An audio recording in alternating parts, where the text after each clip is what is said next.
삼성전자는 우리나라의 대표 주식이죠. 나라는 망해도 삼성은 안 망한다는 말이 있을 정도로 국내뿐만 아니라 해외에서도 미치는 영향력은 막강합니다. 하지만 최근에는 그 명성이 무색하게도 전고점을 갱신하기는커녕 오히려 지속적인 개파락과 함께 저점만 계속해서 갱신하면서 주가가 맥을 못 치르고 있는 안타까운 모습입니다. 심지어 블랙먼데이인 8월 5일보다도 주가가 더 많이 떨어지면서 투심과 공포가 가속되고 있죠. 투자자는 이럴 때일수록 더 정신을 붙잡고 이성적으로 시장을 바라보려 노력해야 합니다. 그렇다면 과거에는 어땠을까요? 분명 이런 하락이 처음은 아닐 겁니다. 이번 영상에서는 CCI 지표를 중심으로 삼성전자를 저점에서 매수했을 때 어떻게 매매하는 게 더 효과적이었을지 알아보겠습니다.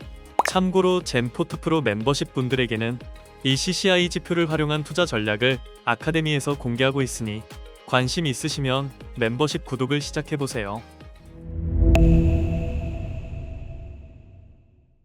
먼저 CCI 지표에 대해 알아보겠습니다. CCI는 주가의 단기 고점과 단기 저점을 판단하는 지표인데요. 보통 플러스 100과 마이너스 100을 기준으로 주가의 고점과 저점을 판단합니다. 지표에 대한 이해를 쉽게 할 수 있도록 삼성전자 주가가 어느 정도일 때 CCI가 높고 낮은 수치를 보였는지 한번 체크해 보겠습니다.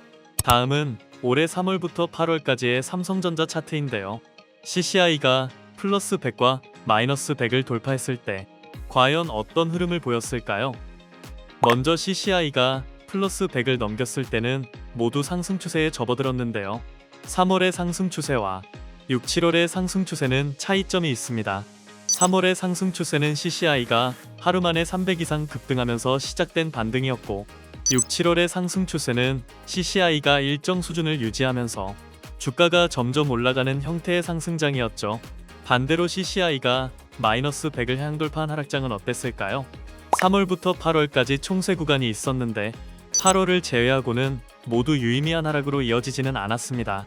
심지어 8월엔 CCI가 마이너스 100을 최초 돌파했을 때 한번 크게 상승하고 하락하는 움직임을 보였는데요. 굉장히 이례적인 움직임으로 보여집니다. CCI 지표가 플러스 100과 마이너스 100을 돌파한 기준으로 주가의 고점과 저점을 판단하기에는 신뢰도가 좀 낮아 보이는데요. 그렇다면 그 두 배인 플러스 200과 마이너스 200은 어떨까요? 먼저 CCI가 플러스 200을 돌파한 봄을 강조해서 표시해보면 다음과 같이 총 4번의 경우가 나옵니다.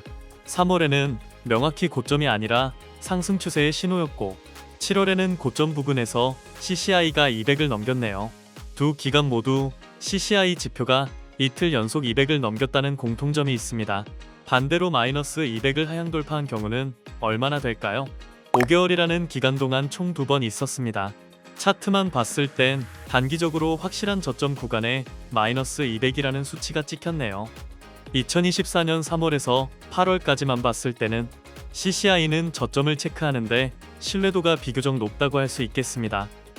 물론 더 많은 데이터를 바탕으로 지표에 대한 신뢰성을 검증해 봐야겠지만 우선 CCI가 마이너스 200을 찍었을 때를 저점이라고 가정하고 삼성전자를 저점에 매수해서 존버하는 전략과 기계적으로 익절과 손절을 반복하는 전략 중에서 어떤 전략이 장기적으로 좋을지 백테스트 해보겠습니다.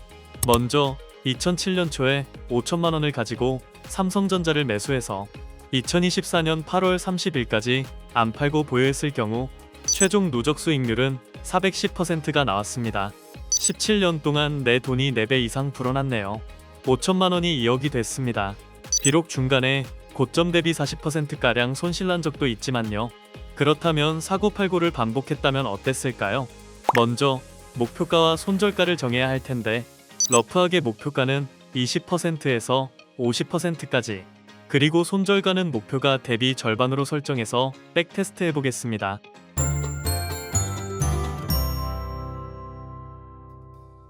결과는 목표가와 손절가를 가장 높게 잡았을 때가 좋았는데요. 나머지 결과들은 그냥 매수해서 존버한 것보다 수익률이 좋지 않았습니다. 손절이 문제일까요? 한번 손절 없이 존버하면서 목표가 매도와 CCI 저점 매수만 반복해 보겠습니다. 과연 어떤 결과가 나올까요? 이 경우 모든 백테스트 결과가 그냥 무지성 존버 전략보다 성과가 좋지 못했습니다.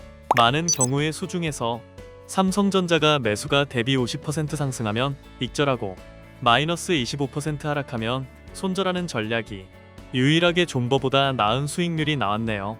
해당 전략의 매매 결과를 상세히 보겠습니다.